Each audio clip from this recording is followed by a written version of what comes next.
I'm waiting for these mystery topics you said you have to talk about. Mystery. Are you sick, Jeff? I don't know if it's that or allergies. Oh, I think allergies. I'm hoping allergies. I don't want to be sick. Everybody's been getting sick over here. It's been awful. Yeah, here too.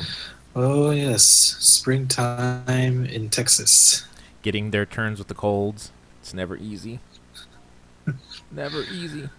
All right, and welcome to Jackass Express episode 48, everybody.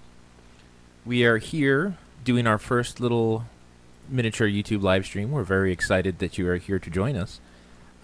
Immediately after we started the podcast, something's gone wrong. The image has gone out, but that's okay. I'm going to fix it. Today we have joining us.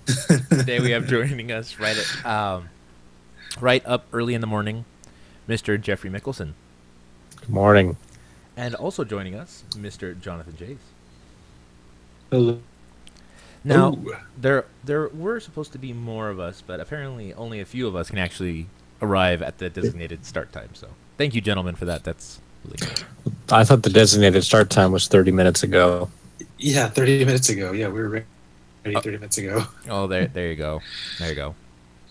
Thus, the name of the podcast, where we try to wrangle the cats.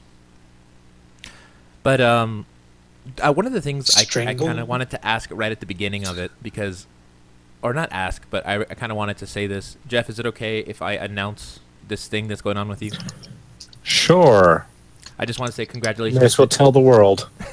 Well, because it's cool. It's an interesting thing because we talk about a lot of dad issues here, and it turns out Jeff is going to be a double dad. So he's getting ahead of the race on both of us. It was so much fun, we want to do it again. I guess you do not appreciate sleep whatsoever. No, not at all. Yeah, sleep is overrated. But I mean that's awesome, man. Congratulations. Thank you. And yes, congratulations. Me and Chase admire your bravery. We think that you're going into untested waters to give us advice on how it would be to have a second kid. Which I don't know about you, Chase, but I'm still in the realm of like, do I want a second kid? Do I have enough sanity left to handle it?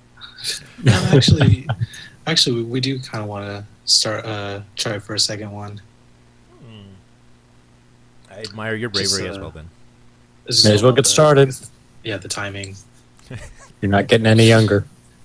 Here live on the Jackass Express. No. No, we're not that kind of. The YouTube flags, the YouTube heroes are watching us.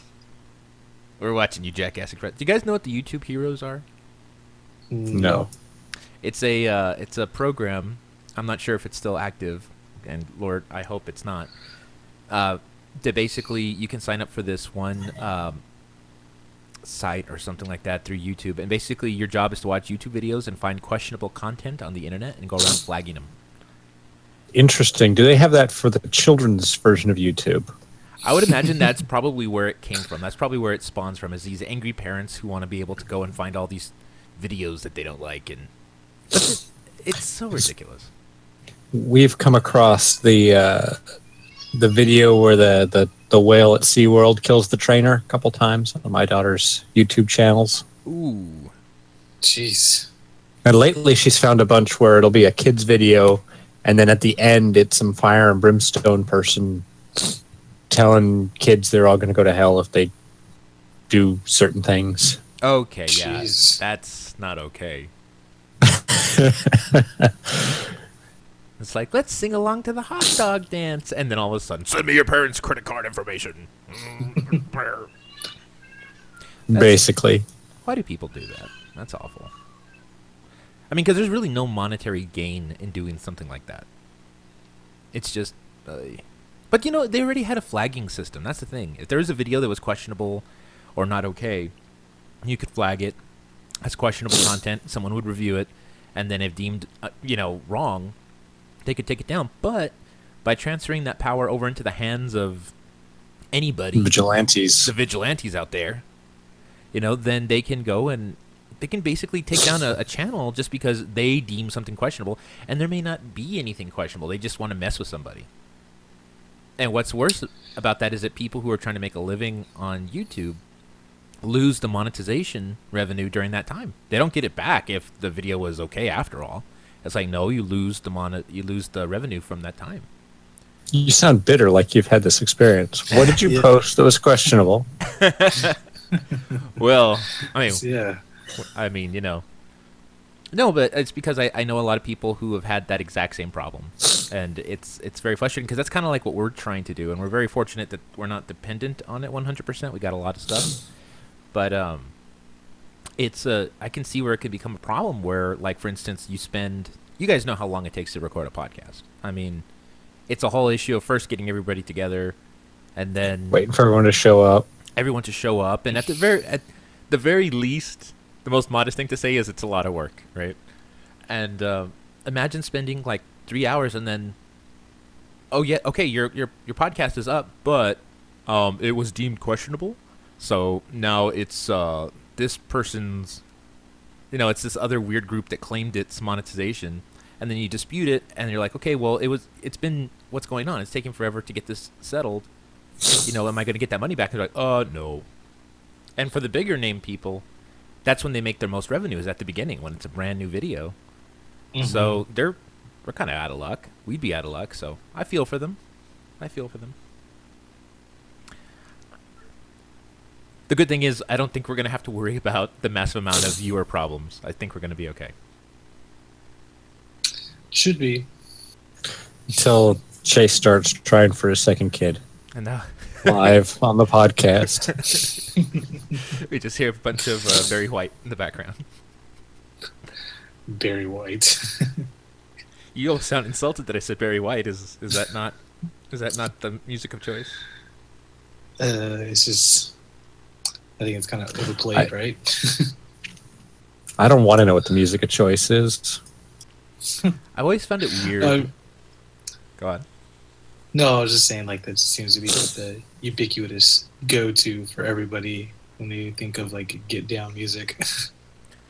Makes you wonder how many people are alive right now because Barry White made music. Like, what's that ratio of the population right now since Barry White started, being Barry White, that he's helped influence the creation of new human beings?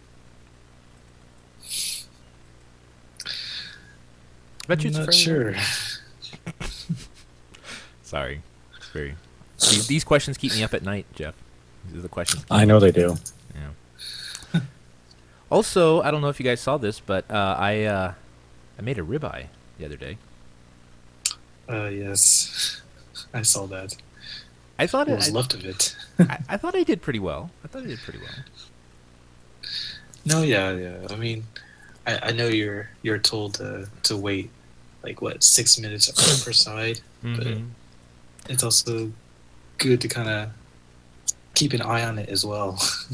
Yeah, you know what my problem was? I had it up too high. I think I had the gas up too high, Yes. so I charred it at a side of it, and I could feel like everybody, without physically being around the guys, I could hear you all groaning when I saw the char on the side of it. I'm like, oh man.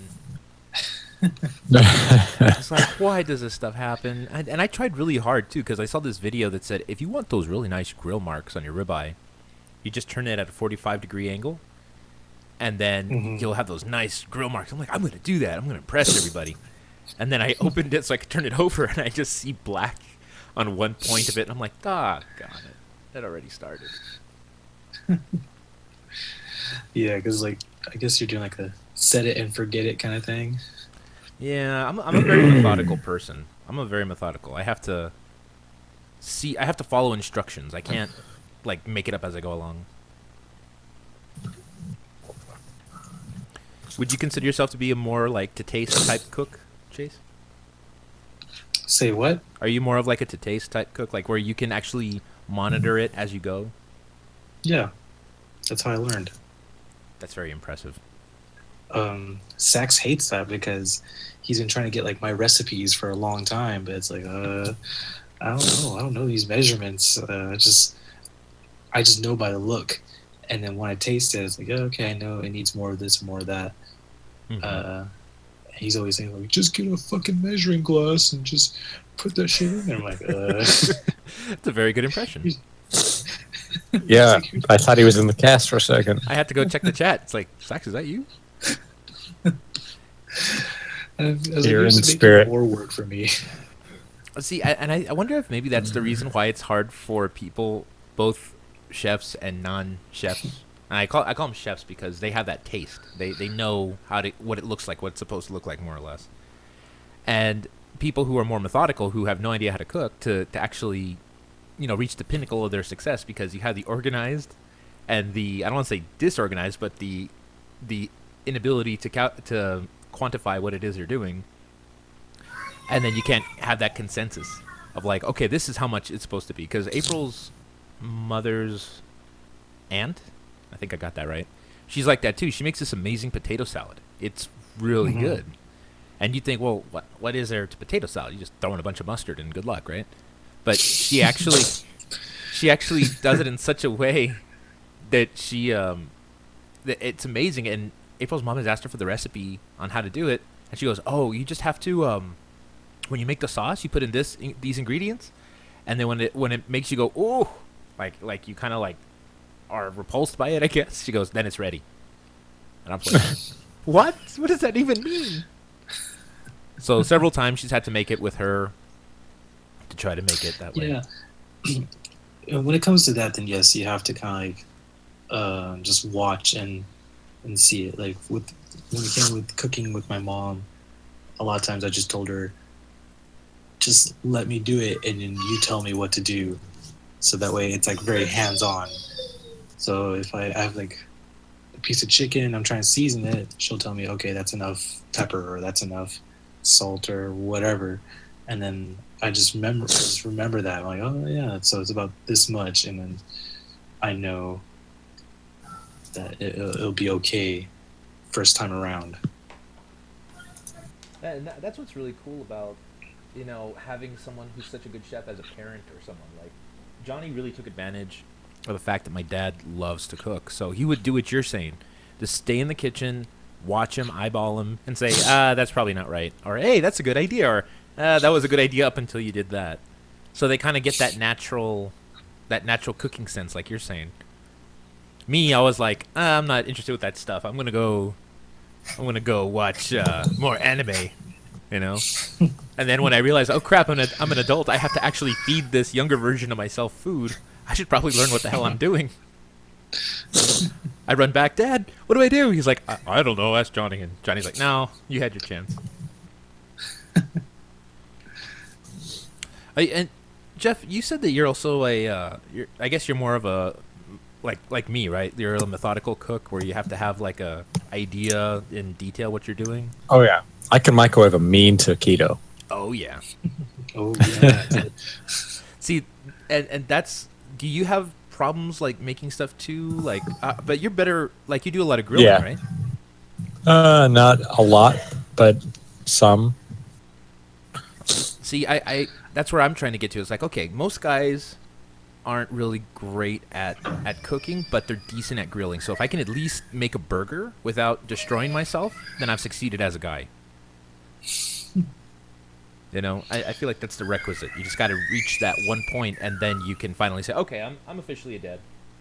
I can make a frozen burger patty. I don't know, because I know, like growing up with Tip, his dad always did more of the cooking than his mom ever did. Yeah, the same with my dad. My dad was totally the person who was like, hey, you know what? I'll take care of it. You go and relax. It's not that big a deal.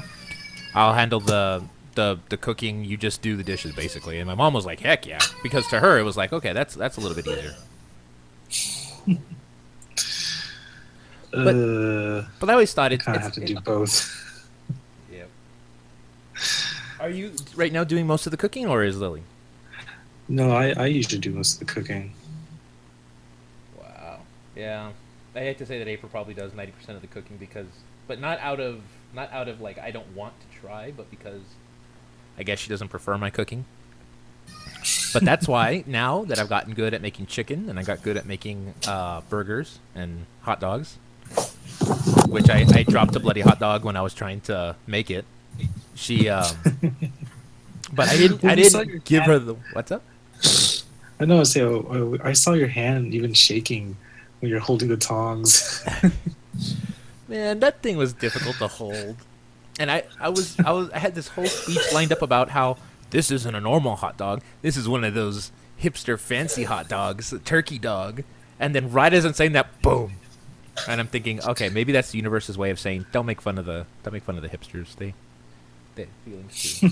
Because you guys gave me crap about the organic waffles that one time, so like I gotta tell them that I am aware of it. Oh yeah. Mm-hmm. So what do you feel is your go-to meal, Chase? Like in a crunch, what's your go-to meal? I guess the easiest one probably like adobo. Adobo? Yeah. What is this? Uh, Wait, does Jeff know what this Tommy. is before you explain it? Sort of. I know it's like it's pretty much the go-to meal of any Filipino. You've had it before at my house, Pat. Okay, like for those of us that may not know exactly what that might be, what would... Well, I mean, basically adobo is just like a way of cooking something. You have like your basic template, which is soy sauce, vinegar, and garlic, and that's your basic template. And then from that you can add or subtract whatever you want to that recipe. And basically, it's just a way of kind of, I won't say like slow cooking, but like whether you use like pork or chicken, you cook it long enough to where it becomes tender, and then because of the vinegar, it keeps it for a long time. So generally, it's one of those dishes that gets better the longer you keep it. So basically, it's those things where like you have the rice bowl thing, right? And then you can add things to it, or is it just am I totally missing the mark on that? like Genghis Krill. Kind of like That's what it sounded like you described. Yeah, there's no grilling involved because it's all via, I guess, just in a pot. Kind of like you're just throwing everything in a pot kind of deal. Oh, kind of like you do like mixed beef stew sort of thing. Sort of, yeah. Oh, okay, because even that sounds really intimidating to me. Like when I say go-to meal, and if I were to ask Jeff that, Jeff, what is your go-to meal? Just I want to see if I'm right here. Probably pasta. Okay, see, even that's complex for me. My go-to meal is like bowl of cereal. If I if I'm in a crunch and I'm like, oh crap, I gotta eat something before it gets too late, I go for bowl of cereal. And you're like, oh no, you just mix the vinegar and the oil and this. That's a freaking entree at a restaurant. See, that's what I mean about you foodies. You're like Johnny. Oh yeah, if I'm feeling like I don't have enough time, I'll just make some what is it bloody called? Cordon bleu. That usually takes about 10 minutes. Yeah. Well, I mean, because there's certain dishes that like, so this was like the first dish that I ever learned how to make. So when you make it enough times, you just know it. So if you have the ingredients on hand, you can just throw it all together in 40 minutes or something, and then boom, done. Yeah, that's awesome. That's freaking awesome. I'm jealous. It's difficult because, and I'm sure you guys realize this, as you have children, your time to cook really isn't that prevalent. You don't really have a whole lot of time, so you got to get something good to go. You got to get something out, and usually you have to make a second little meal because the littlest of the family doesn't really agree with the main course. If you're making, or if the wife's making grilled chicken, for example, you may not care for the grilled part of it, so you have to make like a separate thing of like boiled chicken with veggies and all that stuff on the side. And it's I feel like it's such a benefit if you have that natural inclination towards cooking, because then you're not having to be like, okay, this has to be this many minutes, this has to be this many minutes, this has to be sit here for this many minutes. It's just, oh, that looks about done, and then plop on the plate. Here, kid. Well, like, I don't know. It's also kind of like timing. I know sometimes Lily has that difficult time doing it when she has to take care of Andrew by herself. She doesn't have like the timing down to where, so like example, anytime I have to take care of Andrew by myself, I know if he's napping, that'll be the time I start making whatever food, like lunch or anything like that. So by the time he wakes up, it's already made for him. That's cool. That way he's not having to wait. You're not having to, you can already be serving it by the time he starts waking up. Pretty much. I know. I remember when I was growing up, my mother would usually wake up like in the morning. She'd be up a lot earlier than all of us, already preparing breakfast. And then once we started eating breakfast and she's cleaned the dishes, she would already start prepping for lunch. So by the time lunch came around, it was already made. Yeah, and see, that's another making of a true chef, is that they're constantly preparing for the next meal. There's no, you know what, I need to take a break and do whatever. No, it's like, no, boom. Because my dad was the same way. The second breakfast was done, he started, throwing like meats into marinade for dinner. And I was like, yes. This guy has food on his mind 24/7, which was awesome for us. I do too, but usually it's the other thing. I want to eat it. Yes. Well, like with my schedule here, it's definitely a lot harder to cook. So we usually don't cook throughout the week. Anytime I have time to cook, it's usually on the weekends. When you're up late doing a podcast. Yeah. You should be cooking right now. And all of a sudden we're going to hear Chase, oh crap, I'll be right back. Sounds of fire trucks and... No, but that's cool. Have you been able to have any luck in the... this is the most horrible transition ever, by the way. This is not a segue. This is just a stop, go somewhere into tangent. Are you guys through with the potty training phase? I haven't started, actually. Yeah, I didn't really get a choice or I didn't get a vote in the whole thing. It was just like, okay, we're starting potty training now. Good luck, everybody. Usually I guess it's closer when they're closer to 3. And you can start potty training.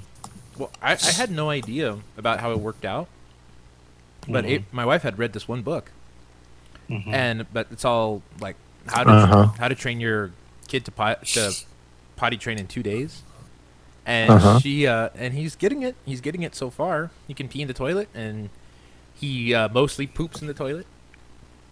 And so, but it's still like walking around. Now we're flagged because he pooped in the toilet. Because you said the P word. Oh yeah, that's offensive to someone. Oh man, the I'm sorry, the poo poo. And the woo woo, it goes in the potty. I'm very sorry, ladies and gentlemen. We're gonna, we're just gonna take some time. We're gonna go to HR. Who's our HR? Tip. Tip's gonna have a good sit down and talk with each and every one of us. So, oh man, but yeah, I mean he's getting the hang of it. He seems really proud of himself. But the problem is he's still walking around like a time bomb. So we're constantly like, what are you doing? What are you doing? Because he doesn't have diapers anymore. He's just using. He's using like, okay, when he's with the family, we have the courtesy to like, okay, here's pull-ups, because they're essentially diapers.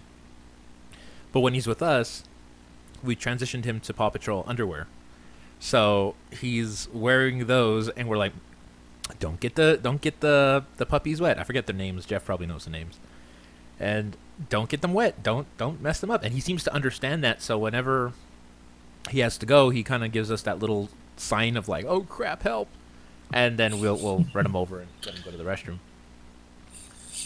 But man, what a stressful time that is. That's a very, very stressful time. Sounds like something you cannot do just on the weekend.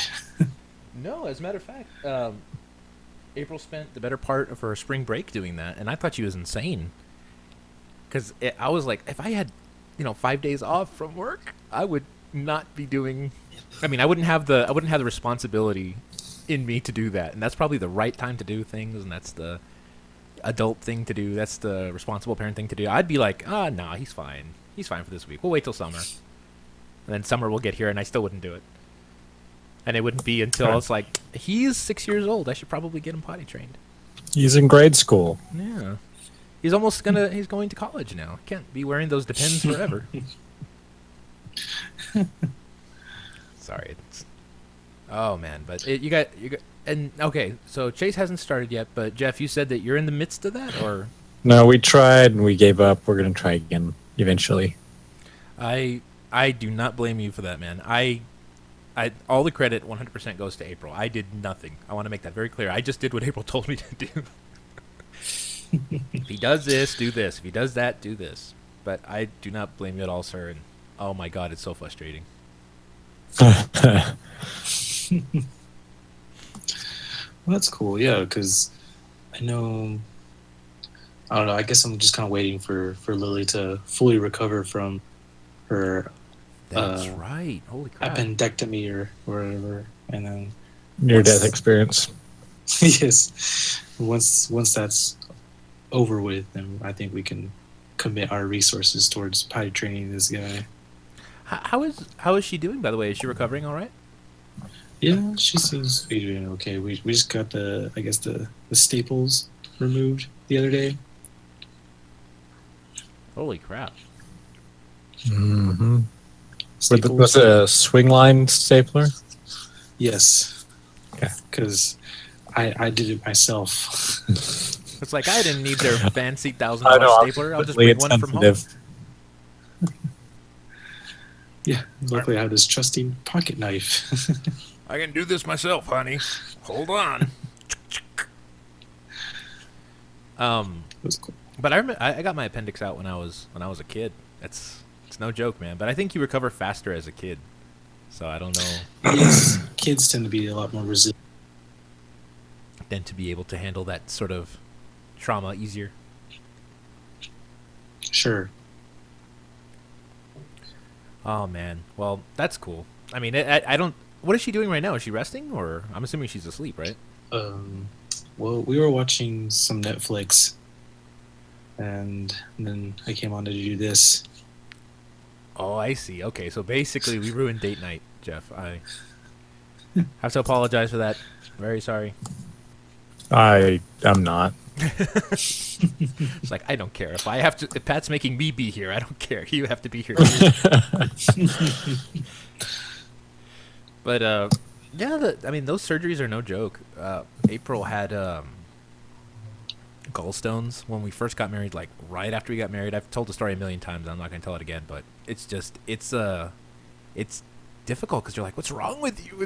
Are you dying or are you going to be okay? And should I? Crap! Why didn't I take out life insurance when I had the chance? You know. Sorry, it sounds terrible, but I mean, it's that fear of like, well, man, what's going on? You feel almost like helpless. And in your case, Chase, I gotta imagine that was kind of scary because you had the kid, so you're like, well, crud, what do I do? And then it's a good thing it just turned out to be the appendicitis. Oh, well, I don't know. I didn't really have that kind of thought because. She was just complaining of like stomach pains. I was like, uh-oh. And then when she's like, okay, I think I need to go to the ER, and I was like, all right. And then we're just kind of in limbo that whole time. But like, I dropped off Andrew. Luckily, her parents were watching him, and I think really we just kind of wanted the diagnosis and then just to get it over with. But I think the whole time I didn't really think like, oh, what am I gonna do? What am I gonna do? I think once I found out that was like appendicitis, I just kind of looked up. I was like, all right, what to expect for rehabilitation and for post surgery, and just kind of looked at that. So I kind of already knew what to expect anyways. Well, that's cool. That's cool. And that's how you're supposed to do it. Very calm, cool, and collected. So I'm just glad to hear she's doing all right. Yeah. Well, I mean, I think I don't know. I've kind of learned this just being as a teacher as well. Just it doesn't do anyone any good to kind of overreact or get too worked up over something that is beyond your control. Yeah. Yeah, that's a good lesson to learn early on. I definitely did not have that.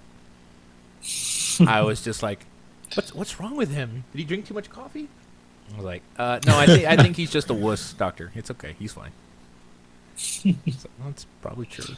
What about you, Jeff? Did you have any of those like things? I mean, no. I mean, obviously, other than your kid being born, did you have any of those hospital visits where you're like, what the hell is going on?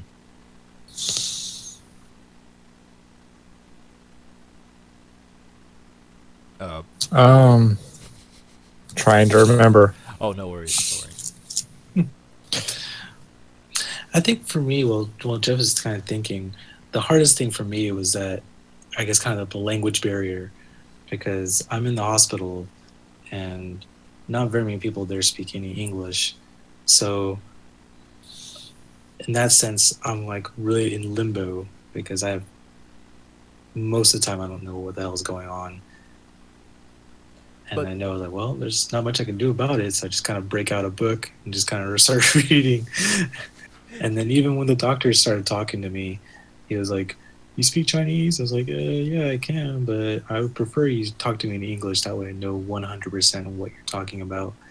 And so he had to kind of tell me in somewhat broken English. Although I even said, like, "You're a surgeon. Shouldn't your English be a lot better?" And Oh, no. Way to insult the doctor. I know he's like, I'm trying to save your wife over here, and this guy's calling me a jackass. well, I was thinking that. Ah, But it was passable enough to where I kind of got it. He was showing me her appendix in a dish, and I was like, "Oh, that's what it looks like." they actually showed you the appendix? Yeah. It was like What the hell? like a blue bowl. It was like a blue dish. It wasn't even like one of those like sterilized dishes that you see on TV, like the silver dish. It looked like a cereal bowl or something like that. I was like, "Oh, okay." It's like, what? It's so weird that they show you. I guess the novelty of it, because like here's proof that we because- took it out. No, I guess sort of. It's kind of like a CYA kind of deal, but basically they brought me out and it's like, okay, this is her appendix, and as you can see, there hasn't been any kind of rupture or anything like that. We got it before the appendix like exploded or something like that, and so on and so on. I was like, oh, okay, like looking at it, I'm like, all right, looks like something I've cut off a piece of a chicken before. Just in time. That's cool. Yeah. So Jeff, have you thought of any medical emergency? Nothing really, for me, nothing really major comes to mind where it was like that. I've been fortunate. It's good, man. That's good. I mean, no, it's better in that regard too, because I think it's enough to go through the whole, like, the birthing experience in itself. Because yes, it's definitely a lot harder on the woman than it is on the guy, and I'm not going to dispute that. But I think people don't realize that there is kind of a challenge for the guy as well, because there's this feeling of, like Chase was saying, of there's not a whole lot you can control. But when you're like me and you're like anxiety ridden with certain things, you're like, is there something I should be doing? Should I be going to like get scented candles? Should I be calling a masseuse? Should there be like I mean, and you don't, all you really want to do is get like a beer and sit down and wait, but you can't do that either. Oh yeah. Such No, I think for me, through a lot of books I was on my to read list. So you're just knocking those out while she's over there getting that taken More care or of. less. Yeah, pretty much. Because like I said, I mean, what else can I do? I mean, uh, Andrew's is being taken care of, and so I'm just sitting there in the waiting room with all these other people. And it's once I had the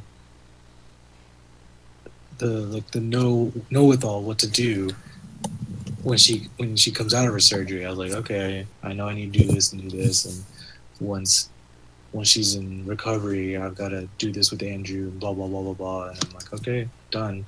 And then it's like, now let's just do this for myself.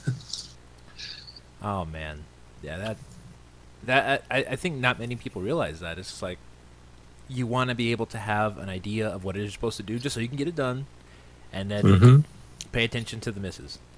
Is she okay? And then and then make sure kid's okay. And then you said that they actually were able to watch your kid overnight the first night.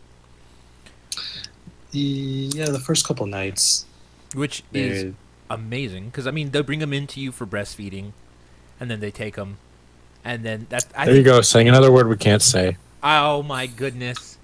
Oh, I've done it again. No. Oh God, it's the YouTube heroes. Oh, you're talking about after after we had Andrew, right? Yes. Well, not your other kid, just Andrew. No. I thought you were talking about I was just talking about the surgery. But after we had Andrew, no, that's not a service provided for by the hospital. That is something extra. So generally, this is kind of like back in the States, you're released after a couple days or something like that within the hospital. But generally, what people here do is that once they're released from the hospital, we go to another postnatal care place. You have to pay for that as well, but there they help you take care of the baby and do all that kind of stuff while you and your wife just kind of recover yourselves and get some sleep. And then you pay like, I guess, about a month. You do it for a whole month, and then after that you take the baby home. But it really depends on how much you can afford and whatnot. I would have killed to have one of those places. I would have killed to have one of those places. It was like, first off, you wanted to leave the hospital because the hospital was uncomfortable, and they give you that roll-out chair that feels like crap, and you like they didn't bother to replace it, and then it was like, okay, you know what? We're going to be more comfortable at home, but I guess the doctors are, I don't know, they're trained to be like, well, you know, if you want to keep them here a couple of extra days, they got decent insurance, they should be okay. I'm like, no, I want to go out, I want to leave. And thank Christ that April's parents were able to watch Joshy like 2 days into it, or they stayed with us the first night, and that's when April and I really had no idea of how babies work, so we took 30-minute shifts of sleeping like idiots. And then we realized, it might be better if we just let one of us sleep for a full night, and then we'll switch out and do it again. Yes. But, oh my God, I would love to go to some place where it's a spa, and they teach you about new things with baby, and, you know, you get that chance to get sleep, because that was the biggest problem, is that I was running on zero sleep that whole time. And then, you know, poor wife, she's even worse shape than I am. So I feel like a jerk every time I even get sleepy. And it's, oh man. So you kids out there, good. Yay. This is why you look forward to being a parent. It's going to be a wonderful time. But no, really, that stuff, that it's hard at first, but then it gets easier. It actually does get easier. Like when you can actually get a full night's sleep. Yeah, now you know what to expect. The second one should be marginally easier. And now you know. We'll let Jeff let us know. We will find out. I will enjoy every minute of the 10 days I get off work. Oh, nice. Dang it, that's the other thing, too. They get freaking paternity leave. What's that about? Yeah, I get paternity leave, yeah. Do you get paternity leave, too? I think I get some time off, but it's all unpaid. So... Oh, my God, that is the worst. Is it, you know, because the worst thing is you don't even want time off because you're like, oh, I'm tired and I want time off. It's more like, I want to be able to help the wife. Dang it. It's really difficult. Well, Jeff, It you're a is. lucky man. You're a lucky man. Well, I mean, paternity leave is still a relatively new thing in America, whereas other countries, it's kind of, It makes sense. expected. Yeah. It makes sense. Yeah, exactly. Well, because I think a lot of Americans still have this backwards idea of child rearing I know I do. solely. No, but yeah, it's one of the few new things that have come up, and I don't want to get into politics, but it's the one few things that have come up that I'm like, that totally makes sense. Because it'd be one thing if it were just, oh, you're getting time off to do nothing, but no, it's like some people don't have that help. They don't have the help of their extended family. That's just them by themselves. So Oh, yeah. you need to be there. So you can, let them sleep, let them rest, get them, help make them food and do all this stuff because their 100% focus is baby. And it's like, oh, crud. Oh, yeah. Yeah, so I don't know how they did it back in the day. I am very curious to see, though, Jeff, that if it will be easier because I'm sure there's like, oh, yeah, I didn't expect this before, but now I know what's coming. So should be a lot easier. But we'll also have a 3-year-old terror running around. Oh, I guess that's true. Yes. Yeah. Well, maybe you can like train her to help out and be like, okay, go get the diapers, go get the. I hope so. To give her stuff to do. She's task oriented, and girls are usually a lot more helpful than boys are, from what I understand. Boys are just running around chaos, want to, climb on everything, and girls are like, I want to help too. I wanna get you the. Andrew's definitely been like that. He's just climbing all over everything. Yep.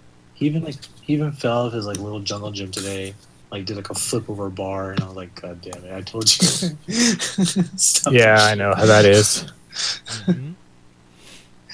It was like he hit his head on his Tonka truck, and he was crying, "Well, I told you, Mm-hmm. told you that would happen." No, yeah, and Joshy we were at Target, and he likes to push the cart, but we can't let him push the cart because he doesn't want to sit in the thing anymore. He has to be out, and he wants to run around. Well, he was pushing the cart, and then I left him with the missus, and I went to go grab something, and I come back. By then, I guess she had looked away. He pushed the cart, slammed into the side, and dunked his head right on the cart. And then, of course, it'd be one thing if that was just it, but then it becomes, you become the Walmart parents where the kid's screaming out of their mind, "Ah!" And everybody gives you that look of like, look at those irresponsible parents. Look at them. What are they doing here with us good people here at Target? It's like, oh, damn it. I'm just like, okay, let's get going. It was very frustrating because I was looking at TVs too, and I was like, should I get that TV? Do I want that TV? And then I hear that, I'm like, oh, okay, maybe it's time to go. Must be nice to be able to afford a new TV. Well, that's the thing. Yeah. That's the thing, Chase. I can't afford it. That's why I was asking myself, should I do this? And then I decided ultimately, no. No, it's probably not. It's all this Jackass Express money. I'm just laundering it like crazy. And Yeah, I definitely do miss expendable income. man, oh man. No, like I said, it's not really like disposable. It's more like, that frustration of like, oh, I want to do something fun, but I know I shouldn't. So then your conscience kicks in. And is like, no, don't do it. So, but it's all good. It's all good. Most of the games I want to play are usually on the older types of TVs. I was hoping Brandon would get back on here to talk about his birthday present. Yeah, that would have been nice. Oh, no. But usually most of the games I like are those older systems. So I've become an old man, Internet. Become an old man. Well, I mean, that's the kind of cool thing about Steam is that there's now a lot of they have a lot of really interesting 2D platforming games. Oh yeah, and a lot of them are made by independent developers. Yeah. You don't have to rely on the heavy hitters to try to come up with something you like, because those games don't get approved by the big leagues, so they have to start small and work their way up. Like this one game called Outlast, and it's kind of like it came out right before Resident Evil 7 did, and a lot of people think that Resident Evil 7 took from Outlast. I'm not sure, but you watch the gameplay, and it's very similar in a lot of cases, and it started as a Steam game, and now it's on Xbox. Five Nights at Freddy's started out as a Steam game, just one guy making it by himself, and now it's being picked up for bigger things. I think they're making a movie out of it, and that's why it gives me hope. It's like, man, you gotta find that thing that you're really passionate about, and hope that one day people look at it and be like, hey, that's pretty good. I want to invest in those It guys. sounds like Kermit the Frog. Well, they all sound like the Frog, right? But yeah. Well, gentlemen, I think this might be a good point for us to start wrapping up. I think so. Is there anything else you guys Okay. wanted to discuss? No, I mean, seems like we're segueing into games, but it's okay. Oh, my bad. Well, no. Is there anything about video games that you want to talk about? No, I mean, I think You could save it for next I time. was just saying, yeah, we can always save it for next time. It's okay. Okay, cool. It's no big deal. Especially because once, if we get Brandon on our next cast, then it'd make more sense. Yeah, he can tell us what it's like to go into memory lane with what he got, which I don't want to spoil just yet. All right, guys, thank you for listening to the Jackass Express podcast, our live edition. Please visit our blogspot at jackassexpress.blogspot.com. But also now, if you're already here, you don't need to be told this, but if you're seeing this somewhere else, go to our YouTube page and check out some of our other content there. You'll see me making a regular fool of myself. And we got our little Jackass Express shorts there we like to call 9 a.m. And if you have any questions or have some topics for us, there's a topic page on our blog and also on our Facebook page. So thank you for joining us, and we will see you guys next time. Very well.